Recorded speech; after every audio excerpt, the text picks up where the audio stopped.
గోదావరి జలాలకు సంబంధించి సుప్రీంకోర్టు నిన్న ఒక కీలకమైన సూచన చేసింది తెలంగాణ ప్రభుత్వానికి. మీరు సివిల్ సూట్ వేసుకోండి, ఇది అసలు ఈ పిటిషన్ మేము తీసుకోవచ్చా తీసుకోకూడదా అనేది ఆలోచిస్తున్నామని జస్టిస్ సూర్యకాంత్ గారు అనుకుంటా. ఐ థింక్ ఇప్పుడు అసలు నదీ జలాల గురించి రేవంత్ రెడ్డి గారు మాట్లాడినటువంటి మాటతో కనుక మనం మొదలుపెడితే అంతర్జాతీయ జల చట్టాల ప్రకారం అని మొదలుపెట్టారు కదా, పాలమూరు రంగారెడ్డి ఇంకోటి. అంతర్జాతీయ జలాల వివాదాలు, ప్రపంచ స్థాయి నదుల పర్యావరణ ఇవన్నీ పక్కన పెడితే ఇదేమన్నా తెలంగాణ నీటి భిక్ష ఏంటి కిందకి ఉన్నటువంటి ఆంధ్రప్రదేశ్కి వదులుతుంది? ఎవడి భిక్ష కాదు, ఇవన్నీ ప్రకృతి వనరులు. అందుకనే అంతర్జాతీయ జలం అన్నది. ఇది గాడ్స్ది, గాడి ఇచ్చాడు, దేవుడు ఇచ్చాడు. దీనిని పరివాహక ప్రాంతాల్లో దాని స్వరూపాన్ని మార్చకూడదు. అలానే నువ్వు ఆనకట్టలు కట్టుకుంటానంటే కట్టుకో, కిందకి నీళ్లు రాకుండా దిగదీస్తాను నేను అని కుట్ర చేసి కడతావా? దాన్ని ట్రిబ్యునల్స్ ఊరుకోవు. ఎందుకంటే వీటి మీద తాగునీటి కోసం ఆధారపడిన రాష్ట్రాలు ఉంటాయి, సాగునీటి కోసం కొన్ని కట్టుకున్న ప్రాజెక్టులు ఉంటాయి ఆయా రాష్ట్రాలు. కాబట్టి నువ్వేదన్నా ముందు కట్టేటట్టు ఉంటే ముందు అనుమతి తీసుకో, సిడబ్ల్యూసీది, లేదంటే ఇంకొక జల సంఘంది తీసుకో, లేదంటే పర్యావరణం వాళ్ళవి తీసుకోండి అని ఇన్ని రకాల అనుమతులు దేనికంటే వాటిలోని సహేతుకతని ప్రశ్నిస్తారు. అది వదిలేసేసి ఉమ్మడి గోదావరి జలాల మీద ఇచ్చినటువంటి ఉమ్మడి ఆంధ్రప్రదేశ్లో వాటాల ప్రకారం అది ఎన్ని టీఎంసీలు అయినా కానివ్వండి, వీళ్ళకింత అంటే ఒక చోట రిజర్వాయర్ కట్టి అందులో ఒక 100 టీఎంసీలు ఉంచి తెలంగాణకింత ఆంధ్రప్రదేశ్కింత అని కిందకు వదిలే పద్ధతి ఏదైనా ఉంటే అప్పుడు కరెక్ట్గా వాడుకుంటున్నారు అని చెప్పచ్చు. బట్ ఈ రిజర్వాయర్లో ఇంత ఉంచుకున్నాం మేము, ఇంతకు మించి మేము ఆపలేం కాబట్టి కిందకు వదిలేస్తున్నాము అని చెప్పకుండా కిందకి నీళ్ళు వదిలేస్తున్నట్టు పరిస్థితులు ఉంటాయి ఎక్కడైనా, ఏ ప్రాజెక్టులో అయినా సరే. ఆల్మట్టి 2005 ఆ సమయంలో అనుకుంటాను నేను కిందకి నీటిని వదిలేదు లేదు అని 123 అడుగులు కానీ ఇంకా అడుగులు ఎత్తు పెంచుకుంటూ పోయినా కూడా ఇక మేము మేము ఇక వదలము ఇంత దాకా వచ్చేదాకా అంటే ఆంధ్రప్రదేశ్ ప్రభుత్వం అప్పుడు రాజశేఖర రెడ్డి గారి హయాంలో అడిగారు, మా కిందకి నీళ్లు వదలాలి కదా అని. లేదు మేము వదలమన్నారు. పెద్ద వరదలు వస్తే చచ్చినట్టు గేట్లు ఎత్తేసి వదిలేసారు. అప్పుడు ఆయన అన్నాడు, ఆల్మట్టి వదలపోతే ఏమైంది, ఆల్మైటీ ఉన్నాడు మాతో అని. అలా నీకు కేటాయించిన నీటిని నువ్వు వాడుకుంటున్నావు, లేదంటే వచ్చే నీటిలో నీ వాటా నువ్వు తీసుకుంటున్నావు. తర్వాత ఆంధ్రప్రదేశ్కి నీళ్లు వదిలేస్తున్న క్రమంలో భారీగా వరదలు తుఫాన్లు వస్తున్నప్పుడు ఆ నీళ్లు సముద్రంలో కలిసిపోతున్నాయి. అసలు నీ పరివాహక ప్రాంతం కాదు, నీ భూభాగము కాదు, అక్కడ ఉన్న నీటిని అంటే అక్కడికి ప్రవహించిన నీటిని ఆంధ్రప్రదేశ్ ఏమైనా చేసుకునే హక్కు ఉంది.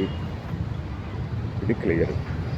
ఇప్పుడు నేను కిందకి పంపించేసేసాను నీళ్లు, ఆ నీళ్లతో నువ్వు ఇదే చేయాలి అదే చేయకూడదు అని చెప్పడానికి లేదు. నువ్వు వదిలేసిన తర్వాత ఇక నీకు సంబంధం లేదు.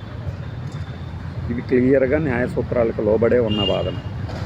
అయినా కూడా అక్కట్ట కడుతూ నువ్వు అలా కట్టుకుంటే ఇంకా ఎక్కువ తీసుకోతున్నట్టు అంటే ఎక్కువ ఎలా, ఏ ప్రాతిపదికన ఎక్కువ తీసుకెళ్తున్నట్లు దానికి సూటిగా జవాబు ఇవ్వకుండా చంద్రబాబు నాయుడు గారు కావాలంటే మీరు వాడుకోండి అంటే, కావాలంటే వాడుకోండి అని మనం దయదలచడం ఏంటి, మాకు ముందు నుంచి వదిలితేనే కిందకు వస్తాయని వాళ్ళు భిక్ష చేసినట్టు ఫీల్ అవ్వడం ఏంటి? ఇది సహజ సిద్ధంగా నది స్వరూపం. వరదలు కూడా సహజ సిద్ధంగా ప్రకృతి ఉత్పాతమైనా కూడా వరదలు కూడా ప్రకృతి నుంచి వస్తున్నాయి, మనిషి తయారు చేసిన వరద కాదు కదా. అలాంటి సందర్భంలో అసలు ఇప్పుడు మనకి ఉదయాన్నే నీరు వదులుతారు మున్సిపల్ ట్యాంకర్ వారు, అదే మన మున్సిపాలిటీ కార్పొరేషన్ నుంచి వాటర్ వస్తుంటుంది. వాటర్ మన ఇంటికి వచ్చిన తర్వాత వాడు మంచినీళ్ళు వస్తున్నాయి అంటే పట్టుకుంటాడు, వాడి దగ్గర ఉన్న బిందెలన్నీ పట్టుకుంటాడు. సరే తాగునీటికి వచ్చేసింది కదా అని చెప్పేసి నువ్వు కావాలంటే నువ్వు పైన ట్యాప్ ఆపేసాయి. అతను ఇంకా మంచినీళ్ళు బిందెలు అన్నీ అయిపోయిన తర్వాత కూడా వేరే దానికి వాడుతున్నాడండి అంటే నీ దగ్గర ఆ రైట్ ఉంటే నువ్వు ట్యాప్ ఆపేసాయి. నువ్వు ఆపలేనిది నువ్వు ట్యాప్ ఆపేసిన తర్వాత కూడా వరద రూపంలో వస్తున్నది అది. దాన్ని నువ్వు ఎట్లా ఏం చేస్తున్నావు, నువ్వు అదే ఆ నీళ్ళు ఎందుకు వాడుతున్నావు ఈ నీళ్ళు ఎందుకు వాడుతున్నావు అంటే ఎలా ఉంటుంది ఆ వాదన?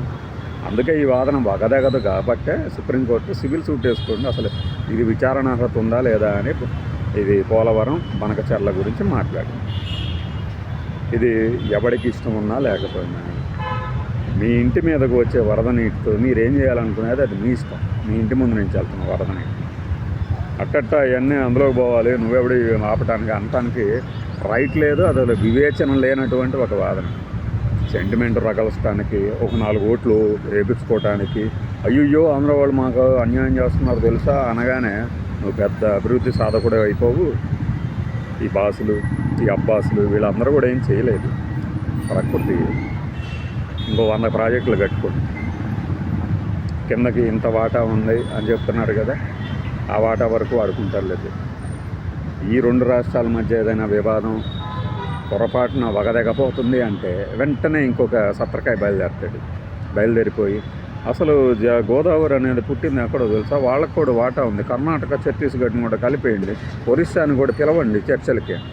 వాళ్ళకి లేని అభ్యంతరాలు మీకేంటి నాకు అర్థం కాదు. ఆ రాష్ట్రాల్లో కూడా మీలాంటి రాజకీయ మారీసులు సుబాహులు ఉంటారుగా, వాళ్ళ సంగతి వాళ్ళు చూస్తారు కదా. అంటే గెలకటం అన్నమాట. గెలకటం మనం మొదలుపెట్టిన పని మనకు ఎదురు తిరుగుతుందంటే గెలకటం బిగించేస్తారు.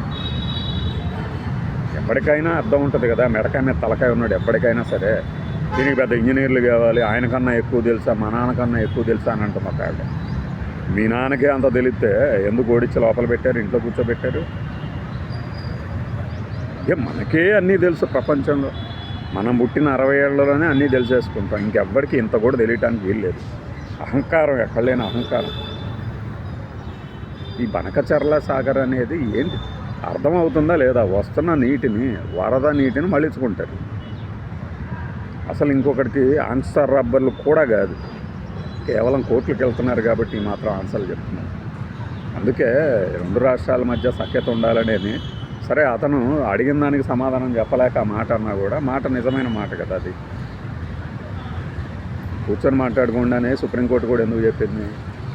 ఇందులో ఎవరికి వ్యతిరేకంగా తీర్పిచ్చినా ఇంకొకటి ఏడుస్తాడు కాబట్టి. రాజకీయపరమైనటువంటి పిలుసు వేసినప్పుడు ఇలానే ఉంటుంది. ఇప్పుడు మీ ఇంటికి కేటాయించిన నీళ్లు మీరు ఎలా వాడుకుంటారు అనేది పక్కింటోడు చెప్తే ఎలా ఉంటుంది? ఈ పక్కింటోడు అని ఎందుకు అంటున్నానంటే, నేను ఇది వాడు పంపించిన నీళ్ళు కాదు కాబట్టి దేవుడిచ్చాడు. నదుల స్వరూపాలు, ప్రకృతి వనరులు అవి. మనం ఆనకట్టలు, డ్యాములు, రిజర్వాయర్లు కట్టడమే ప్రకృతి పరంగా తప్పు. అయినా కట్టుకుంటున్నాము సాగునీటి కోసం, తాగునీటి కోసం, వ్యవసాయ కోసము, తర్వాత మన వ్యాపారాల కోసం రకరకాలుగా. ఇందులో డిపిఆర్లు, తయారీలు, ఇవన్నీ ఇక టెక్నికల్ అంశాలు. అంతిమంగా ఏంటంటే కిందకెళ్ళే నీటిని కింద ఉన్నాడు అలా అయినా వాడుకుంటాడు. నువ్వు డిసైడ్ చేయలేవు నువ్వు దీనికే వాడుతున్నావా లేదా అని చెప్పేసి. ఎందుకంటే అతనికి కేటాయించిన వాటర్ అది. అంతకు మించిన వాటర్ కిందకి వెళ్తున్నా కూడా అది కిందకి వెళ్ళేదాన్ని ఆపితే వెనక్కి తంతాయి బ్యాక్ వాటర్స్. అది పొలిటికల్గా కానీ భౌగోళికంగా కానీ.